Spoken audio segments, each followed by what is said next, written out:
notre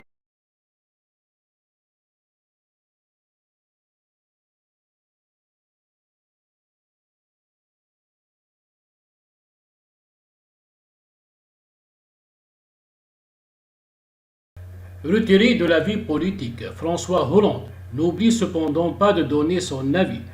Gawel Chakalov lui a donné la parole dans son nouveau livre qui sort ce mercredi intitulé Donc on est tous les deux et consacré au couple Macron.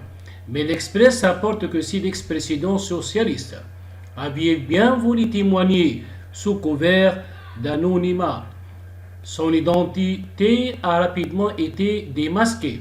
Et le moins que l'on puisse dire, c'est que l'ex-locataire de l'Élysée semble entretenir une vive rancœur à l'égard de celui qu'il avait nommé secrétaire général adjoint de l'Élysée, puis ministre de l'économie durant son mandat de 2012 à 2017. Politiquement, il n'y a rien.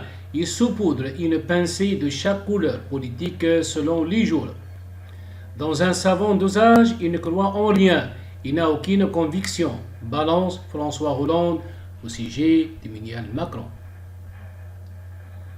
Il n'est pas très cultivé. L'ancien chef de l'État, initialement rebaptisé quelqu'un par Gawel Chakalov, poursuit son argumentaire à charge au fil des pages.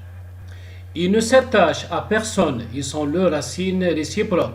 Ils ont tout quitté pour l'autre, coupant avec leur famille de part et d'autre. Le problème, c'est qu'ils font croire à l'affectivité, à l'amitié sincère, confie-t-il.